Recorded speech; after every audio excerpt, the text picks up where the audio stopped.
días, iglesia.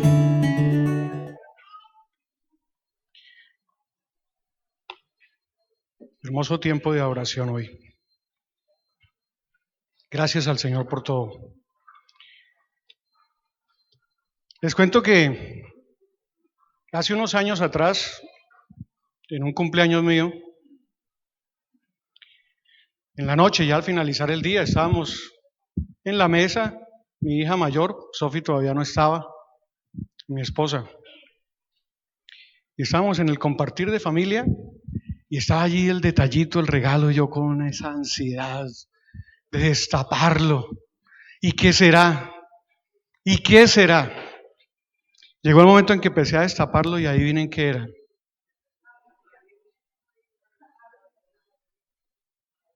Esta es.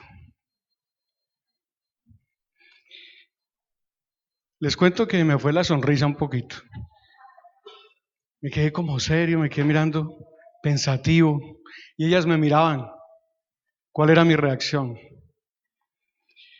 Bueno, lo tomé, lo hice a un ladito, seguimos compartiendo, llegué a mi casa, lo puse sobre la mesa de noche.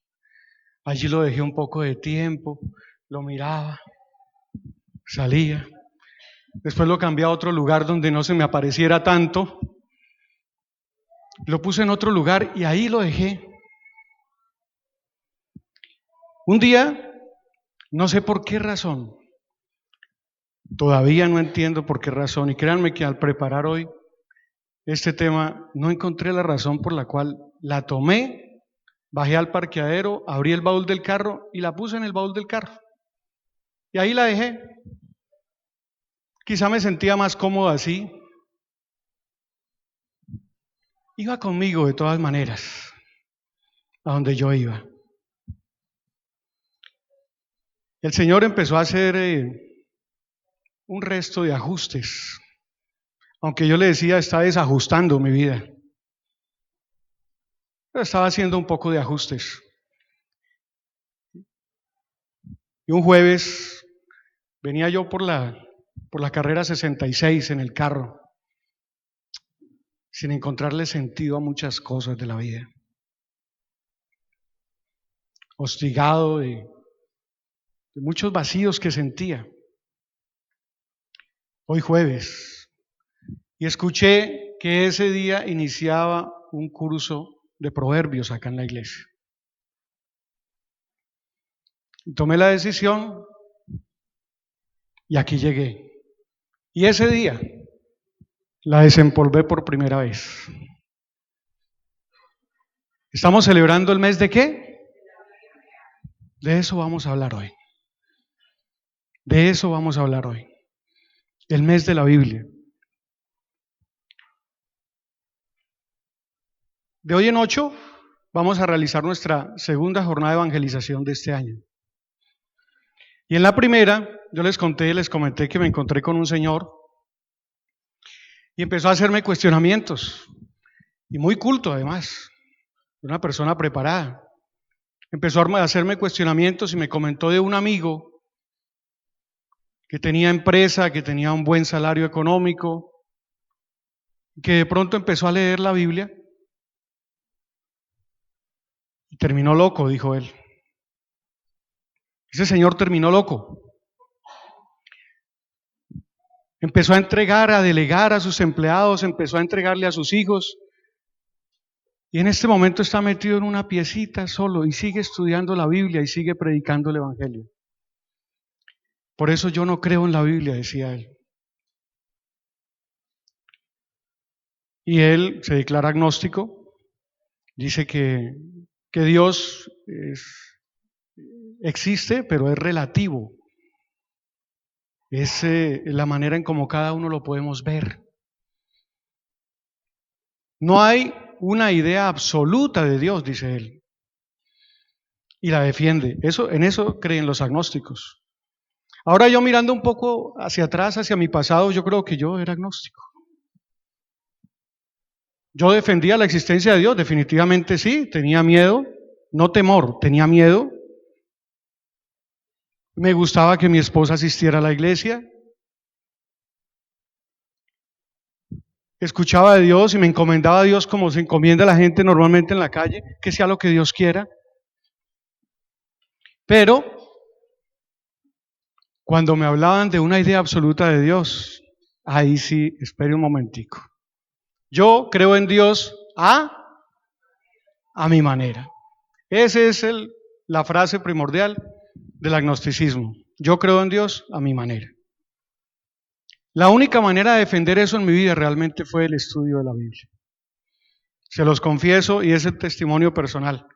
Es la única manera, como he podido, porque cada día es un esfuerzo más. Como he venido avanzando en conocer la voluntad de Dios. Así que si nosotros estamos celebrando el mes de la Biblia y vamos a ir a predicar y vamos a ir a evangelizar, pues sería bueno que hiciéramos un examen, un recorderis, si estamos preparados para que nos hagan todo tipo de preguntas, todo tipo de dudas. Por ejemplo, si al seno de nuestra iglesia dudamos del diezmo, el diezmo todavía nos cuestiona que si es para nosotros, que si es para el pueblo de Israel. Imagínense lo que pueden dudar los de afuera. Si nosotros todavía dudamos si Moisés pudo escribir sobre la creación sabiendo que no estuvo allí, o si pudo narrar su propia muerte sabiendo que ya estaba en un cajón. Y muchísimas dudas tenemos sobre la Biblia, muchísimas dudas. Jonás realmente pudo sobrevivir 3 días con sus noches dentro de un pez gigante. ¿Cómo puede ser eso? Y nos detenemos en esos detalles. Yo sé que cada uno de los que estamos aquí hemos dudado algún momento sobre esto. Quizá en este momento ya no, porque hemos ejercido un estudio de la palabra de Dios. Pero si nosotros lo dudamos, imagínense lo que puede dudar aquellos que atacan la Biblia. Ahora la pregunta es, ¿estamos nosotros preparados? ¿Nosotros estamos preparados para defender el Evangelio? Y ni hablar del arrebatamiento y ni hablar del libro del Apocalipsis, ¿no? Que esos son temas todavía espinosos para nosotros. Acompáñeme por favor a Primera de Pedro, primera epístola del apóstol Pedro, capítulo 3, versículo 15.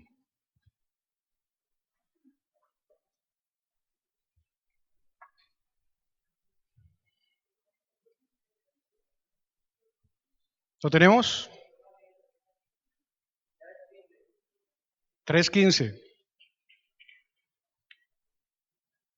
Dice Pedro, sino santificad a Dios el Señor en vuestros corazones y estad siempre preparados para presentar defensa con mansedumbre y reverencia ante todo el que os demande razón de la esperanza que hay en vosotros. ¿Hay esperanza en nosotros? Vea lo que nos invita Pedro. Pedro,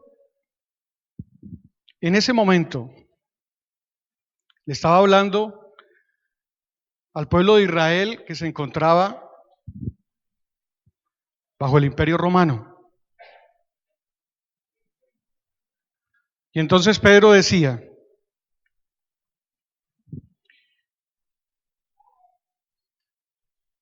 a un pueblo atacado, a un pueblo perseguido, bajo un imperio, bajo un ejército de Nerón, hay que escribir estas palabras para que ellos defiendan el Evangelio y estén preparados, con mansedumbre, con respeto. Bueno, es el tiempo de que nosotros revisemos, hermanos, si realmente estamos preparados. En ese momento ellos estaban perseguidos no solo por el ejército de Nerón, también los perseguían los judíos radicales. Y dentro de ellos su propia familia. ¿No se les hace conocido esto? ¿A cuántos de nosotros Hemos tenido que enfrentar a veces hasta nuestra propia familia, ¿verdad? Así es. Y a veces tenemos que aceptar que no estamos preparados. Y por eso se nos convierte en un conflicto y no en compartir la palabra. Así que, hermanos, hoy los invito a que repasemos un poco qué sucedió para que nosotros tengamos esa hermosa palabra en nuestras manos hoy. Víctor.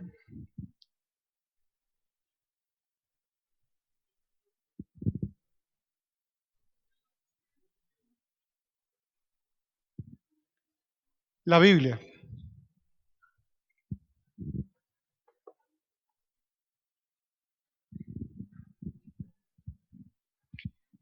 Estos fueron los escritos originales. El Tanaj, los primeros escritos. Hablábamos de Moisés, el primer autor. Aquí están divididos en 3 grupos. Para nosotros son 5, ¿verdad? Aquí están divididos solo en 3. Habla de la Torá, que es la ley, que son los libros de los cuales decimos que si sí los escribió Moisés o no los escribió Moisés. Habla los libros de los profetas y habla los libros de los escritos. Está el tercer grupo, que es los libros de los escritos.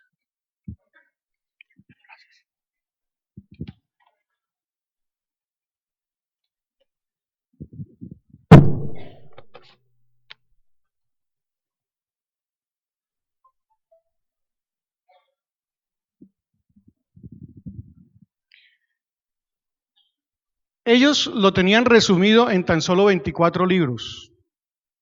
Pero ojo, no faltan, aquí están todos. Para nosotros hoy son 39. Pero en ese momento ellos, como se pueden dar cuenta ustedes,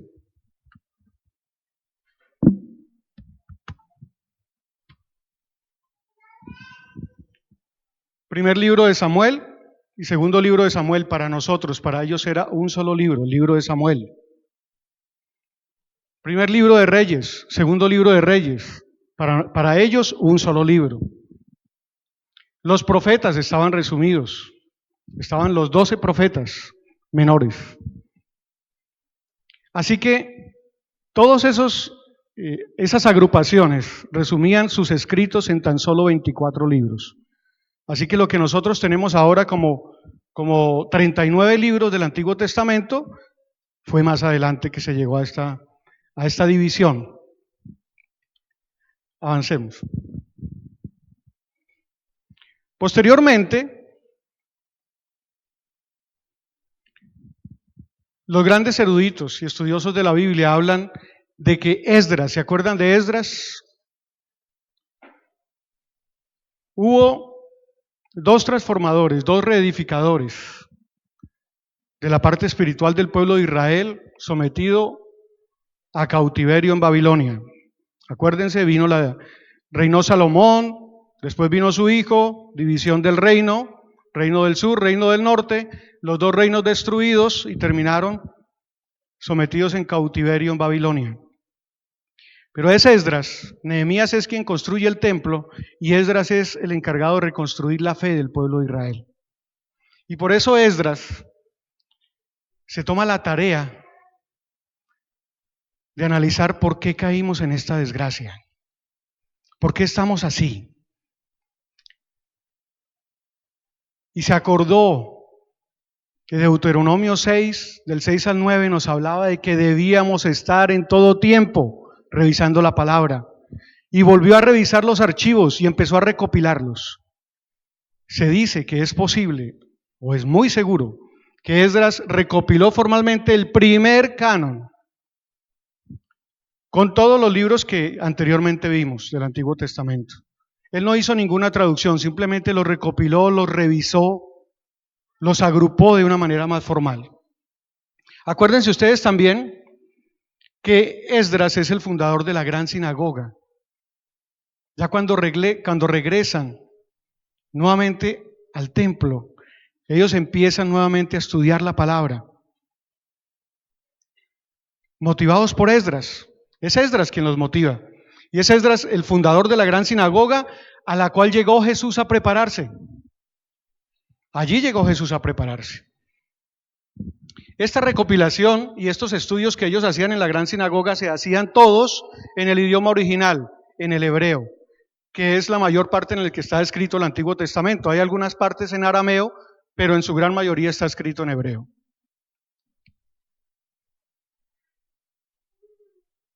Más adelante, 200 años antes de Cristo,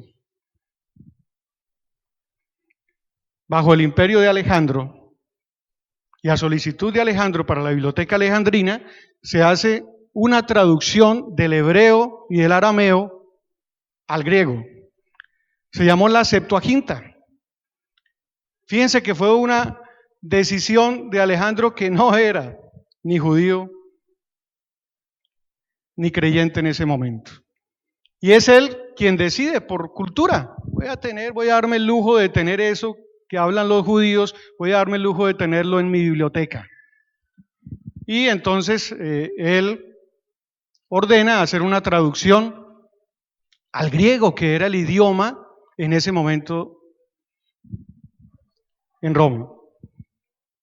Una traducción al griego de la Biblia hebrea y aramea, o sea, del Tanaj. Esta traducción se llamó Septuaginta porque él escogió a 6 eruditos de cada tribu. 6 por 12 da 72, pero lo llamó, para abreviar y para que el nombre sonara como más pegajosito, Septuaginta. Y además, curiosamente, lo hicieron en 72 días esta traducción. Esta traducción se hizo en 72 días. 72 especialistas en la Biblia para 72 días de traducción al griego, pero tenía una fallita. Aquí ya habían aparecido algunos libros que nosotros llamamos apócrifos, que se dudaba de su veracidad. Y ellos los incluyeron allí, absolutamente todos. Por eso el total eran 46 libros del Antiguo Testamento y no 39. Esta traducción también representa la diáspora para el pueblo judío. ¿Qué significa diáspora? ¿Lo recuerdan? Diáspora significa sembrar, pero en realidad significó para el pueblo de Israel la dispersión. Pero fíjese el significado en hebreo, sembrar. Era sembrar. Diáspora significa sembrar, pero ellos inmediatamente lo asocian con dispersarnos por todo el mundo. ¿A qué? A sembrar el evangelio que hoy tenemos en nuestras manos. Siguiente, por favor. Ya entonces llega la época de Jesús. Jesús entonces, por ende, hablaba 2 idiomas comprobados, hablaba el arameo, hablaba el hebreo.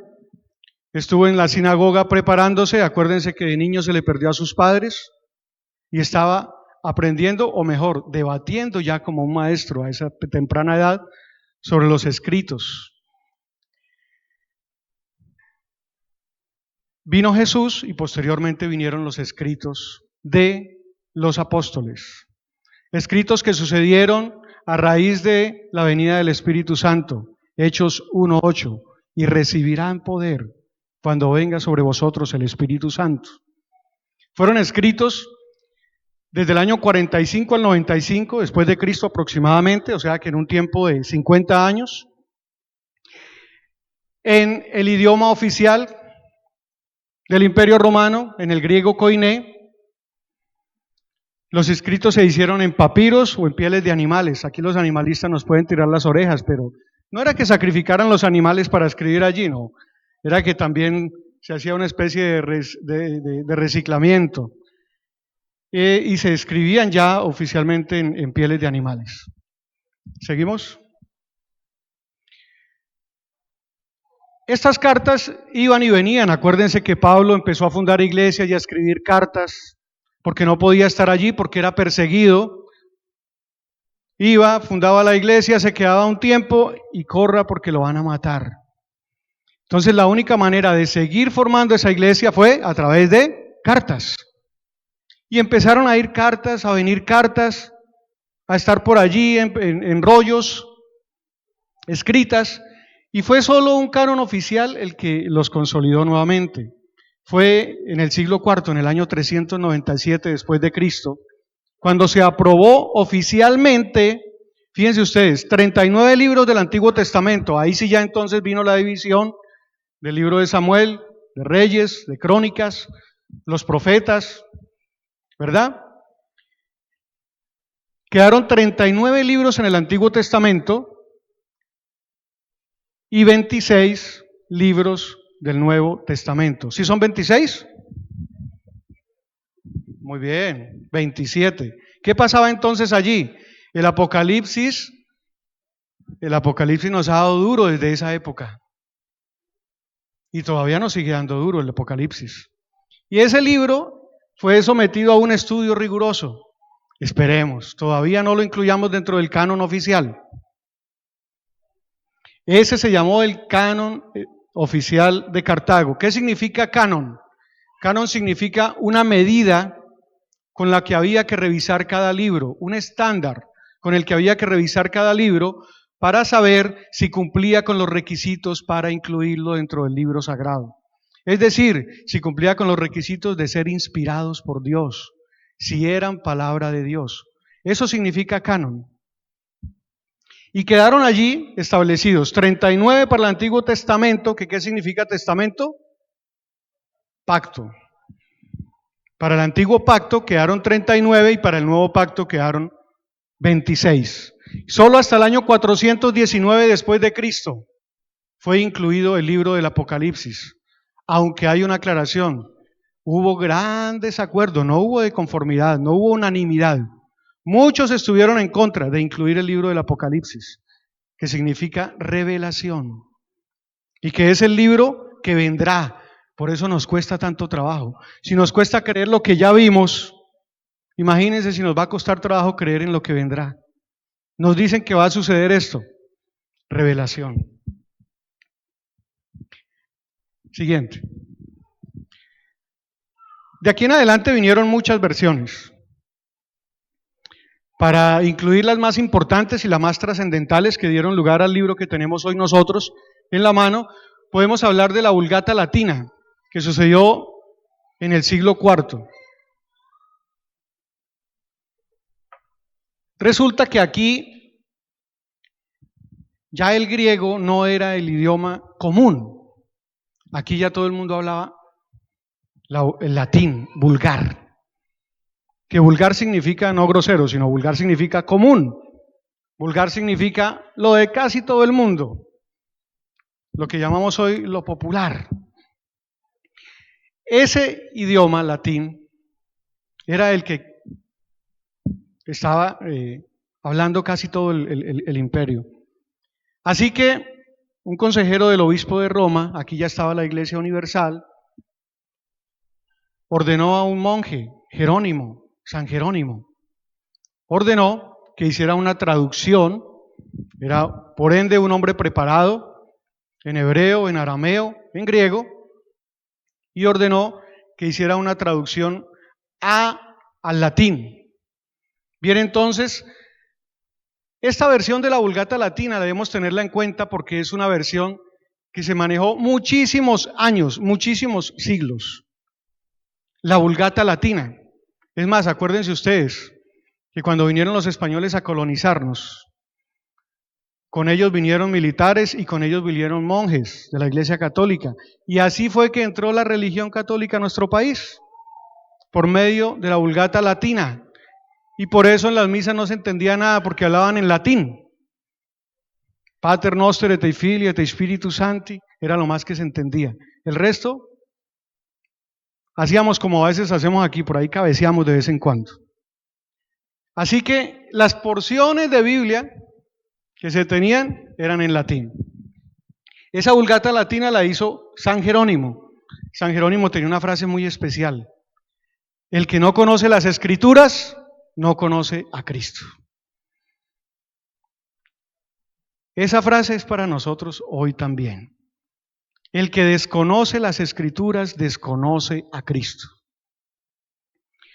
Posterior a esto vinieron las cruzadas, vino el fin del Imperio Romano, y entonces, aprovechando el desorden, todos querían apoderarse de ese territorio. Vinieron guerras con la disculpa religiosa y espiritual, pero en realidad era un interés material sobre las tierras. Y entonces vinieron las famosas cruzadas, y pues imagínense dónde quedaron todos los archivos que habían. Todo lo que se había recopilado, todo lo que había hecho Esdras, todo lo de la Septuaginta. ¿Qué riesgo? ¿Quedaría algo en medio de tanta violencia? Existen los masoretas. Los masoretas, avánzame un momentico la siguiente, por favor. Los masoretas solo hasta el siglo X y XI la dividieron en capítulos y en versículos. Así que eso no es tan antiguo. Ellos fueron los encargados de cuidar y resguardar, o mejor, de rescatar lo que había quedado, de tratar de... Eran personas estudiadas, especializadas, preparadas, en idioma también hebreo, en idioma también arameo, y trataron de recuperar, de reconstruir, y fueron ellos los encargados de hacer las divisiones. Y es lo que nosotros tenemos hoy como los capítulos y versículos, ya no solo los libros, ya no solo el Antiguo Testamento y el Nuevo, sino que también vinieron los capítulos y los versículos. Un total de 1189 capítulos y de 31.187 versículos. Devuélvela, por favor. Los masoretas entonces fueron los encargados de hacer esa recuperación, recopilación, reconstrucción y cuidado. Posteriormente, fíjense que ustedes, esto estamos hablando de los masoretas, estaban más o menos por ahí en el siglo X. Posteriormente, en el año 1382, John Wycliffe, un británico, decide estudiar sobre las Escrituras, preparado obviamente en hebreo. Aquí el secreto para que nosotros tengamos nuestra Biblia y no lo pierdan de vista es que aunque ha pasado por muchas traducciones, por latín, por griego, por latín, la única manera de comprobar si es una fuente fidedigna es la revisión con los escritos originales del hebreo. Y él era un hombre preparado, o sea, uno de los que no comía entero, uno de los que no comía la Vulgata latina enterita, lo que nos están diciendo allí. Él decidió en medio de sus estudios hacer una traducción al inglés, pero no de la Vulgata latina, sino del hebreo. Y empezó él a darse cuenta de muchas diferencias e inconsistencias que existían en la Vulgata latina, y peor aún, en lo poco que la Iglesia Universal daba a conocer a sus fieles. Se dice que John Wycliffe es el padre del protestantismo. Aunque nosotros siempre identificamos a Martín Lutero como el padre del protestantismo, es John Wycliffe quien despierta esos deseos de encontrar la verdad oculta y manipulada por la Iglesia Universal. Es aquí donde nace. John Wycliffe, por supuesto, fue perseguido, torturado,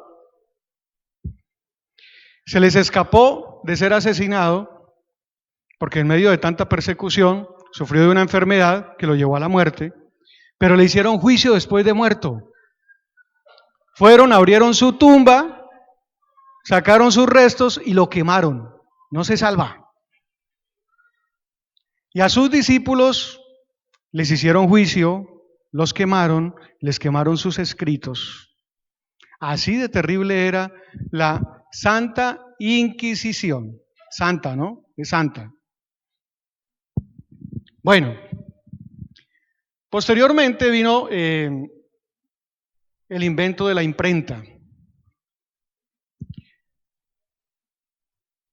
Johannes Gutenberg imprime por primera vez un libro, y qué casualidad que el primer libro impreso fue la Biblia.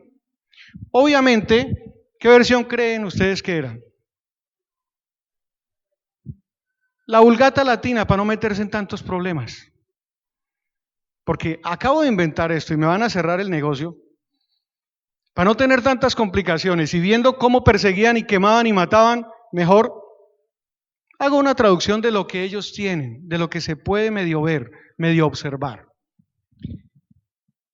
Esa fue la primera Biblia impresa. Hasta aquí todo había sido manuscritos. Todo había sido con la manito y con tinta y despacito y quemándose en las pestañas y salga a correr porque nos están persiguiendo y me quemaron un libro, vuelva y repita. Pues imagínense ustedes el esfuerzo tan grande de estos hombres hasta aquí. Pero la imprenta empezó, aunque esta no era la Biblia ideal para conocer la verdad, pues sí realmente fue una gran herramienta, una gran herramienta.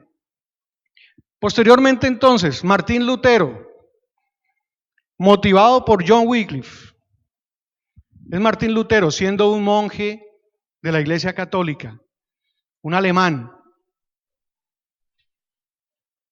preparado, teólogo, preparado en hebreo, preparado en arameo, preparado en griego. Entonces dice, voy a hacer una traducción. Y empieza a hacer un estudio, cuestionado por todo lo que decía John Wycliffe. Aquí hay muchas inconsistencias. Y él, el 31 de octubre de 1517, por eso es que el 31 de octubre celebramos el día de los niños, de las brujas, de la Biblia. El 31 de octubre de 1517, él expone sus 95 tesis, que en ese momento él encontró como diferencias entre lo que estaba predicando la Iglesia Universal y lo que realmente eran los escritos originales. Como por ejemplo, las indulgencias, ¿se acuerdan? Ya está en el purgatorio, no se ha condenado, pero si usted paga la misita, y paga, y paga, y paga nosotros por medio de oraciones, nosotros, no ustedes, lo vamos a sacar del purgatorio. Esas eran las cosas como se manipulaba la fe, la necesidad y la vulnerabilidad de los fieles en aquella época. Y empieza Martín Lutero a darse cuenta de que había mucha mentira aquí, demasiada mentira, y él expone sus 95 tesis, que fueron nada más que una protesta increíble, que lo llevaron a juicio, que le tocó andar escondiéndose el resto de su vida. Así de difícil eran las cosas. Pero sin embargo dejó la huella que muchos otros hombres usaron en favor de lo que hoy nosotros nos dicen protestantes a raíz de esto, pero en realidad somos cristianos. ¿Por qué? Porque una de las tesis que él defendía es que solo Cristo salva, solo Cristo, no la Iglesia Católica. Él defendía las 5 solas, ¿se acuerdan ustedes de las 5 solas? Sola escritura, déjeme, yo mismo quiero ver, no lo que usted me diga en latín, yo quiero ver en mi idioma original para yo entender. Sola escritura, solo Cristo, sin mediadores, sin intermediarios, sin misas.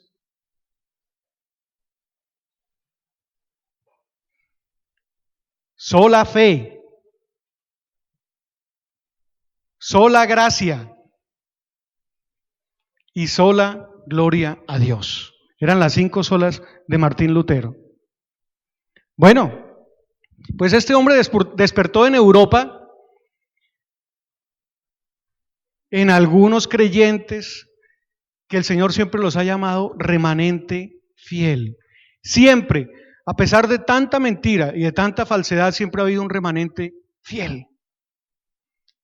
Ese remanente fiel, viendo a John Wycliffe, viendo a Martín Lutero, sin importarle ser perseguidos, pues tomaron valentía y empezaron cada uno a hacer traducciones en diferentes idiomas.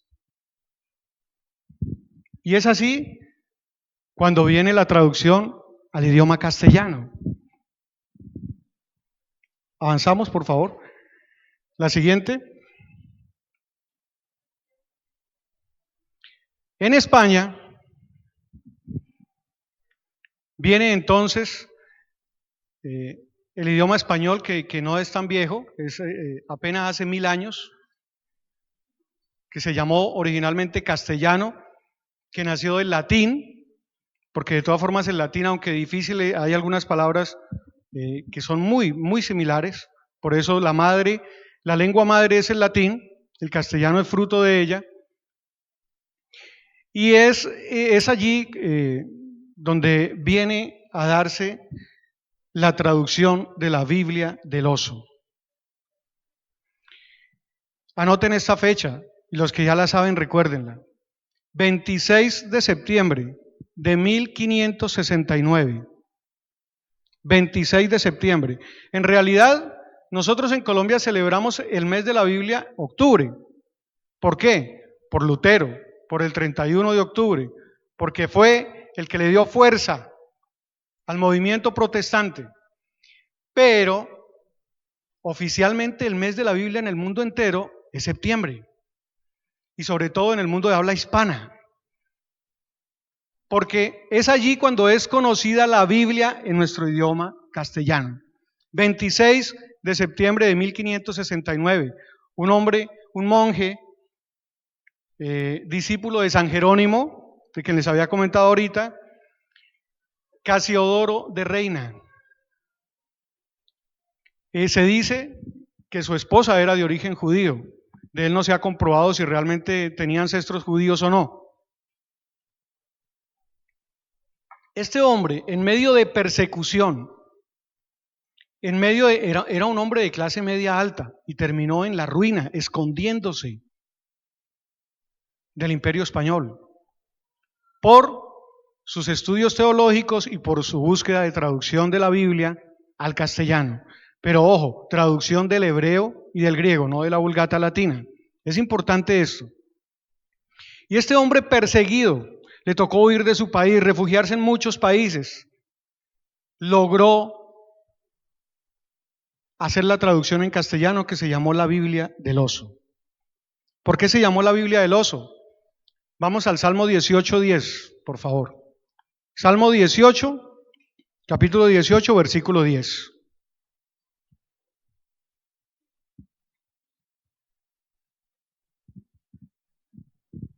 ¿Lo tenemos? Deseables son los juicios, más que el oro, y más que mucho oro afinado, y dulces, más que miel, y que la que destila del panal. ¿Dime? Salmo 19. Mira a ver si estaban pilas. ¿Ve que quedaron despiertos todos? Salmo 19. Salmo 19, versículo 10. ¿Ahora sí? Así es. Fíjense cómo termina. Más dulce que la miel. Y este salmo está hablando de la palabra de Dios. Más dulce que la miel y que la que destila del panal. Como su Biblia era clandestina, perseguida, en la portada le puso un oso. ¿Sí lo alcanzan a ver ustedes? Tratando de atrapar esa miel del panal. Ese es el significado. Ese es el versículo bandera de la Biblia del oso. Pasaba desapercibida, no por mucho tiempo. Hubo otro compañero de monasterio, don Cipriano de Valera, quien empezó a hacerle una revisión exhaustiva a esta traducción. Y en el año 1602 termina esa revisión e imprime y la da a circulación. Esa es la Biblia que nosotros tenemos ahora, que ha sido sometida a muchas revisiones, entre esas la revisión de 1960, 300 años después de que la revisaron ellos dos. Y esa es la Biblia que tenemos oficialmente nosotros en nuestra lengua castellana, la Biblia Reina Valera. Bueno, Todo eso sucedía mientras nosotros estábamos aquí muy cómodos. Fíjense ustedes. La siguiente. Bueno, esa es la versión que nosotros tenemos, la Reina Valera de 1960. Gracias. Todo eso sucedía mientras nosotros estábamos acá muy cómodos. O como la tenía yo en la bodega del carro. Ni siquiera la había abierto todavía. En realidad, cuando uno empieza a estudiar sobre cómo llegó la palabra de Dios a nuestras manos, se cuestiona uno mucho. Tantas persecuciones, tantos cristianos quemados para que tú la tengas. Es más, ya ni la cargamos físicamente. ¿Cuántos tenemos nuestra Biblia física hoy acá? Levántenla, por favor, levántenla en sus manos.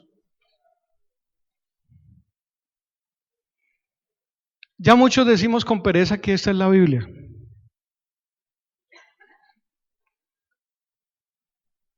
Y al inicio de nuestra reunión nos hablaban, esta no es la Biblia, hermano. Traiga su Biblia física. Esta ha sido una ayuda. Así como nosotros hemos usado hoy una ayuda visual para resumir la historia, esta es una ayuda visual. Es una ayuda auditiva también, audiovisual, porque aquí también viene la Biblia ya hasta nos da pereza leer. Play y escuchamos el versículo. Y solo un versículo y ya, hice mi devocional diario. Y ahora esa es la relación que tenemos con la palabra de Dios. Esta no es la Biblia, hermano. Y menos digna de tantas persecuciones, de tantas muertes, para nosotros decir que esta es la Biblia. Es una ayuda. Yo no los quiero cuestionar, ni los quiero regañar, ni los quiero juzgar, pero en realidad debemos empezar a cuestionarnos si el trabajo de esos hombres valió la pena o no. Si la vida de esos hombres valió la pena o no. Si el material que tenemos hoy en nuestras manos es digno de enriquecer nuestra vida o no. Ahora, tantos cuestionamientos, pero es que la ley, esa ley para el pueblo de Israel ya no es aplicable para nosotros. No se complique. Usted dice que es cristiano, que cree en Cristo. Bueno, enfóquese en buscar a Cristo en toda la Escritura. Él se encargará de decirle qué hay que cumplir y qué no hay que cumplir. Él, Jesús, búsquelo desde el primer libro hasta el último y Él mismo se encargará de decirte si el diezmo hay que darlo o no hay que darlo. Tenemos que avanzar la página, hermanos, porque nos hemos quedado debatiendo temas y temas que de pronto han frustrado nuestro enriquecimiento espiritual y nuestra vida espiritual. En estos días estamos realizando un curso de Génesis y hablábamos sobre la alta crítica y la baja crítica. Y resulta que pues Dios hizo al hombre a su imagen y semejanza, no lo hizo cualquier bobadita, lo hizo un especialista, un cerebro capaz de inventar. Mira todo lo que ha hecho. Ahora, ha sido capaz también de cuestionar la palabra de Dios y empezar a encontrarle trabas. Y la llamó alta crítica, porque es que es alta crítica, especializada, erudita. Y le han puesto trabas, que eso no lo pudo escribir Moisés, que cómo Moisés iba a hablar de su propia muerte, pero que cómo Noé iba a pasársela 120 años construyendo un barco si nosotros no duramos ni 100 años de vida. Y así muchas cosas. Mire, el enemigo, él sabe cómo poner las trampitas para que tú no avances en tu vida espiritual. Él sabe cómo empezar a ponerte zancadillas y ahí lo dejé. Lo voy a dejar quieto un poco de tiempo porque ya no va a abrir la Biblia. Créanme, así era yo. Yo ponía muchas trabas al estudio de la palabra de Dios. Pero el Señor cumplió su promesa. Y aquí me tiene, Mírenla cómo está. Y en la casa no hay esta. En la casa hay varias, mi amor. Y yo, para evitar tentaciones, pongo una en el carro, pongo otra en la habitación, pongo otra en el estudio, pongo otra en la mesa del comedor, para evitar la tentación de alejarme de su palabra algún día. Créanme, es la única forma como enriquecemos nuestra vida espiritual. No hay otra. Si yo sigo creyendo en Jesús, como me decía ese señor en la ciclovía la vez pasada, que él creía a su manera, pero que no quería tener un estándar absoluto de la idea de Jesús, pues se va a encontrar precisamente con lo que encontramos hoy. Gente manipulada por los que sí saben cómo sacarle provecho. ¿Ven? Es bueno que nosotros corroboremos la palabra de Dios por nosotros mismos. La leamos todos los días, nos enriquezcamos de su sabiduría, porque la palabra de Dios, como hemos dicho, es inerrante, no falla. A pesar de todas las travesías que logró pasar, fíjense ustedes cómo hubo especialistas que recuperaban nuevamente los textos, que los volvían a traducir, que los recopilaban otra vez, que los traducían, que los ponían en nuestras manos. Inerrante. Hasta en eso es inerrante, no solo en el contenido, hasta en la forma como ha llegado a nuestras manos ha sido inerrante, infalible, porque habla la verdad. Es inspirada, porque ¿cómo pueden ustedes creer que un pescador termine escribiendo estas palabras tan hermosas? Un pescador torpe, esa es la versión que tenemos de Pedro, ¿verdad? Siempre que tenemos que echarle piedras a alguien, nos acordamos de Pedro. Terco, torpe, pero fíjense todo lo que escribió después de que el Espíritu Santo posó sobre él. Léanse las epístolas de Pedro, primera y segunda, y se van a dar cuenta cuánta sabiduría hay allí, revelada a él por Dios. ¿Cómo es posible que un pescador, medio analfabeta, y desciende el Espíritu Santo sobre él y se va a defender el Evangelio de Cristo ante los grandes eruditos que se la habían pasado en las sinagogas estudiando? Y de ellos no hay una epístola. ¿Caifás tiene una epístola en la Biblia? Primera epístola de Caifás. Y era un erudito en los estudios de la palabra. Pero sí un pescador. Primera y segunda epístola de Pedro. Esa es la verdad. Esa es su palabra infalible y revelación, porque en cada palabra que hay, desde el Génesis hasta el Apocalipsis, está revelada la voluntad de Dios para ti y para mí. Ahora, yo le di un buen consejo a él, al señor de la ciclovía, le dije, mira, si tú buscas a Jesús en las Escrituras, pero no como inspiración propia, sino como un estudio bíblico, con ayudas.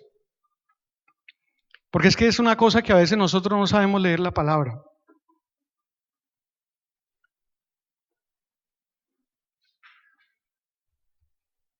Para nosotros leer la palabra adecuadamente, primero tenemos que orar al Espíritu Santo. O sea que leer el versículo que me envió la hermana por WhatsApp esta mañana a la carrera no es leer la palabra de Dios. Leerlo y decir, oh, ya, hoy leí una porción de la Biblia. Listo. Debes dedicar un tiempo especial. Tienes que primero orar. Tienes que primero pedirle al Señor que igual que hizo con esos hombres, descienda sobre ti el Espíritu Santo. Tienes que realizar un estudio sistemático de la Biblia. ¿Qué es un estudio sistemático? No coger el versículo que me envió la hermana y decir ya, sino leer el libro, irme al contexto, analizar el libro. Y si no lo pude hacer hoy, lo voy haciendo este mes.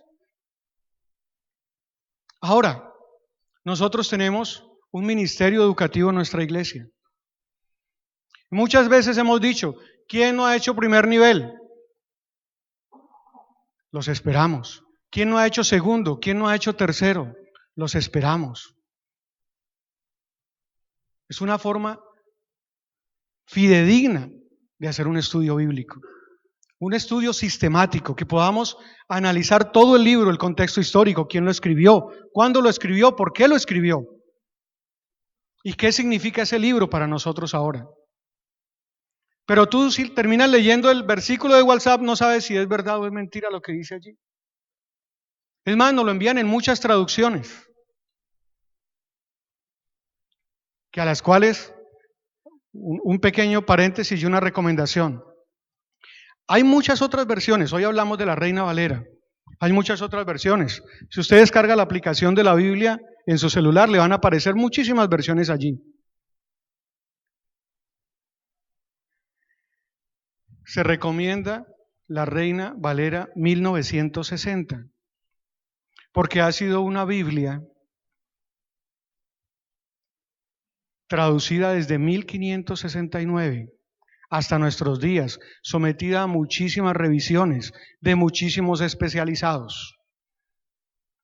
Hay otras versiones que a veces recomendamos. Por ejemplo, si es difícil, si yo voy a realizar un estudio sistemático, puedo usar otras versiones, como por ejemplo la Nueva Traducción Viviente. Pero fíjense ustedes, la Nueva Traducción Viviente es una Biblia recomendada como ayuda para el estudio bíblico, como ayuda, mas no que sea la base del estudio bíblico. Esa Nueva Traducción Viviente, por si ustedes no lo sabían, hace 10 años que se produjo esa versión, la Nueva Traducción Viviente, encabezada por una fundación del pastor argentino Luis Palau, ¿lo recuerdan? Luis Palau. A través de la fundación que él tiene en Estados Unidos fue que se hizo la traducción de la Nueva Traducción Viviente. Y ha sido una traducción que ha encontrado comentarios muy favorables. Así que sí es recomendable la Nueva Traducción Viviente, pero sin perder de vista la Reina Valera 1960, porque esa traducción fue fidedigna de los escritos del hebreo y del griego. Ahora, Jesús dice en su palabra: yo no he venido a derogar la ley, sino a cumplirla. Así que, si te vas a enfocar en Jesús, es bueno que lo busques a través de todo este libro, porque Él vino a cumplirla, porque Él estaba anunciado en el Antiguo Testamento. Vino, cumplió la obra redentora de Dios para nosotros y anunció su segunda venida, donde va a venir por su iglesia. Así que si el arrebatamiento te causa dudas, pues quizás sea la oportunidad de empezar a estudiar sobre él. Si hay algún tema que todavía es espinoso para tu vida, llegó el momento. Y yo te digo, hermano, muchas veces no vamos a la ciclovía a evangelizar porque tenemos temor de que nos vayan a preguntar cómo voy a contestar y cuál va a ser mi testimonio. Así que preparémonos.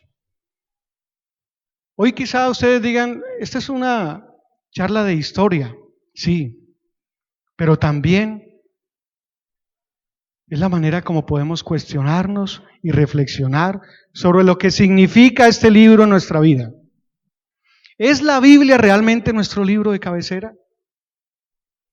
Tengo el privilegio de estudiar de compartir aula de clase con una hermana que es miembro activa de la Sociedad Bíblica Colombiana. Y ella nos comparte muchísimos testimonios de cómo están haciendo traducciones a las diferentes lenguas de los indígenas de Colombia, a Guayú, por ejemplo. Y ella me dice, estoy preocupada, porque por ejemplo a los Guayú ya llevamos un 85% listo. Estoy preocupada porque los tiempos se están cumpliendo. Así que esa tarea que ellos han hecho que les ha costado mucho trabajo, también la podemos hacer cada uno de nosotros. Este mes, en la mayoría de las librerías de Cali, de las librerías cristianas, hay promociones de Biblias. Yo los invito, los reto, a que ustedes compren una y se la donen a alguien que crea que tiene necesidad.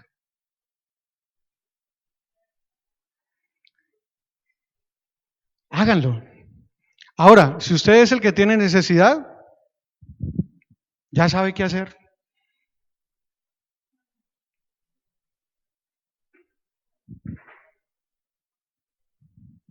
Es el momento en que nosotros revisemos si la palabra de Dios es la palabra que guía mi vida. En la última canción que cantamos ahora decíamos, quiero escuchar tu dulce voz. Escuchamos la voz de Dios. Quiero escuchar tu dulce voz. Y le decimos que no podríamos estar delante de Él escuchándolo hablar sin llorar como un niño. Qué canción tan preciosa. Porque su palabra es refrigerio para nuestra vida. Es una palabra que ha sido defendida aún por agnósticos, que han reconocido la gran influencia que ha tenido la Biblia en la sociedad. Ahora, estamos en un tiempo en que es atacada, pero fuertemente también. No pensemos que los ataques solo fueron en esa época. Bastó que yo me pusiera a investigar y encontré en una página de un diario importante de este país un ataque directo a la Biblia.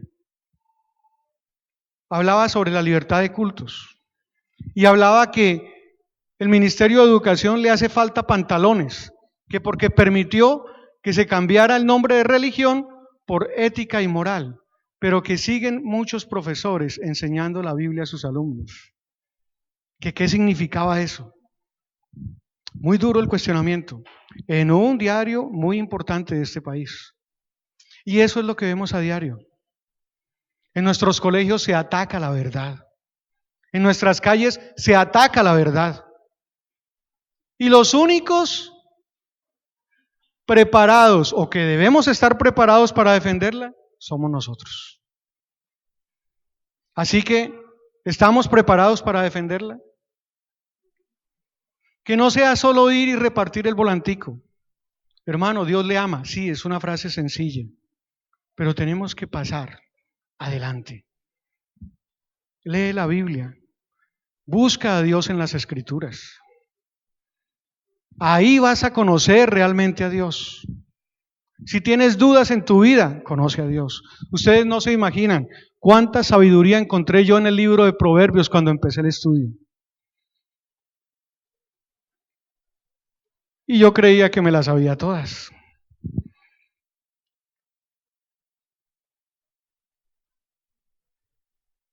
Acompáñenme para terminar, por favor, al Segunda de Corintios, capítulo 10. Segunda de Corintios, capítulo 10.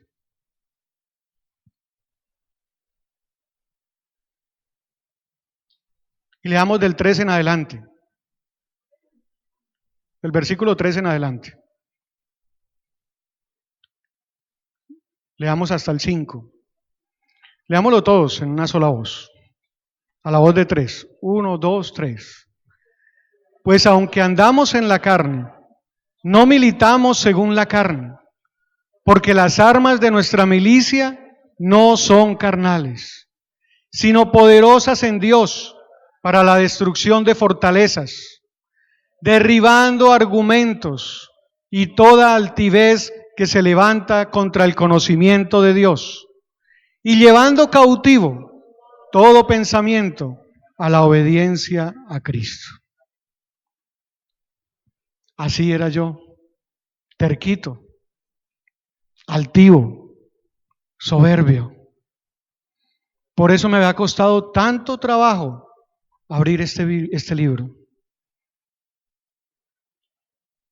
Pero cuando lo abrí, pues fue en humildad, porque realmente así nos ha traído el Señor a muchos, con la cabeza bien agachadita. Te voy a escuchar, a ver qué es lo que me quieres decir. Estoy cansado de luchar. Como dice una canción de Jesús Adrián Romero, te dejo ganar. Estoy cansado de luchar. Y llegué y me senté acá a escuchar al pastor. Qué curso tan impresionante. Cuánta sabiduría en Proverbios. Jóvenes, jóvenes que están hoy acá, lean Proverbios. Cuánta sabiduría en el libro de Proverbios. Dios mío. Es más, uno ingresa a YouTube, tantos influenciadores que están hablando cosas y uno dice, eso ya está en la palabra de Dios. ¿Qué es más antiguo? ¿La palabra de Dios o el discurso del influenciador? La palabra de Dios. Clases de economía, clases de motivación personal, clases, consejerías de familia, hogares destruidos, ahí está la solución. ¿No encuentras cómo amar a tu pareja? Ahí está la solución. ¿No sabes cómo educar a tus hijos? Ahí está la solución. ¿No sabes cómo reordenar tus finanzas? Ahí está la solución. ¿No sabes por quién votar? Estamos en vísperas de elecciones. Ahí está la solución. Busca en las Escrituras. Debe ser nuestro libro cabecera, nuestro libro insignia, pero no cabecera como lo tenía yo, ahí en la mesita de noche, durmiendo yo feliz, sino cabecera que lo consultemos cada día. Y fíjense lo que dice su palabra. Derribando argumentos que el mundo ha creado en nosotros, que el mundo ha inculcado, y toda altivez. Esa altivez que ganamos en el paraíso, desde ahí venimos con esa altivez. Nos dijo el Señor, disfrute de todo lo que he creado, solo obedézcame. No fuimos capaces. Y desde ahí venimos altivos, derribando altivez, derribando todo orgullo que se levanta contra el conocimiento de Dios. Y viene el consejo más especial. Llevemos cautivos todos nuestros pensamientos, sin cuestionar tanto. Llevemos cautivos todos nuestros pensamientos a la obediencia a Cristo.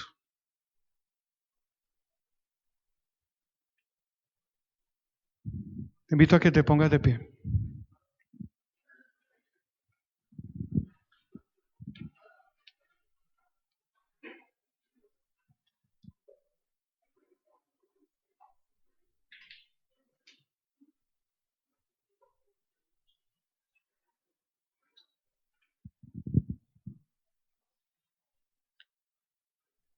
Jesús orando por nosotros. Lo encuentras en el Evangelio de Juan, en el capítulo 17. Orando por nosotros, le decía al Padre,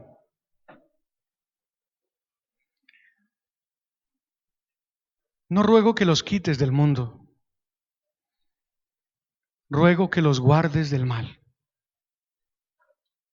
No son del mundo, como tampoco yo no soy del mundo, decía Jesús, pero santifícalos en tu verdad. Y ahí él mismo nos dejó claro cuál es la verdad. Tu palabra es la verdad.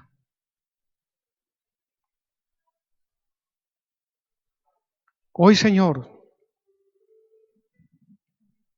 queremos escuchar tu voz. Hoy queremos dejarte ganar, Señor,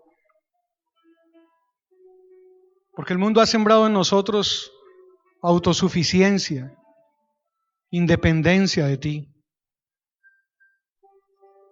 Pero ciertamente no puedo estar un solo instante lejos de tu presencia, Dios, porque cada vez que me alejo de ti, me equivoco, Dios. Y las consecuencias las pago caras, Dios. Hoy, Señor, Te pedimos perdón por habernos alejado de tu palabra, Dios. Quizá el momento de recordar que celebramos el mes de la Biblia es hoy y no al 31, cuando ya no haya más que decir. Tenemos medio mes para cuestionarnos. Y si ese día queremos verdaderamente celebrar el día de la Biblia, nos sintamos verdaderamente partícipes de esa fiesta. Queremos tomar las banderas de la defensa de tu evangelio, Dios.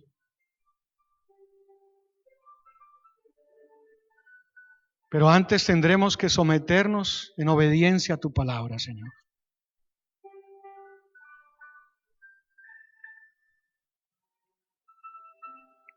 Diferentes situaciones tenemos cada uno hoy en esta congregación, Padre.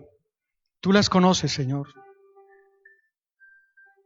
Las mayorías han sido producto de equivocaciones, han sido producto de desobediencias, han sido producto de altas críticas.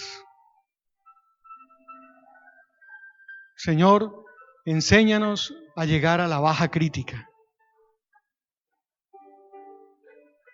Enséñanos, Dios, a derribar todo argumento, Dios, que se levante en contra de tu palabra, Dios. Y sobre todo, úsanos en favor de otros, Padre. Tanta necesidad, Señor, que hay en las calles de tu verdad. Úsanos, Padre. Esta iglesia que ora por restauración, que ora por restitución, que ora por evangelización. Úsala, Señor. Úsala en favor de esta ciudad. Úsala en favor de tantos corazones quebrantados, humillados, equivocados, enceguecidos. Nuestra juventud, Dios. Deuteronomio 6 nos habla de que debemos enseñar tu palabra a nuestros hijos, Dios. Que allí sea a donde primero iremos, Dios. Queremos escuchar tu voz. Cuando lo hagamos con humildad y con obediencia, Señor, entonces no podríamos estar un instante escuchándote hablar sin llorar como un niño, Dios.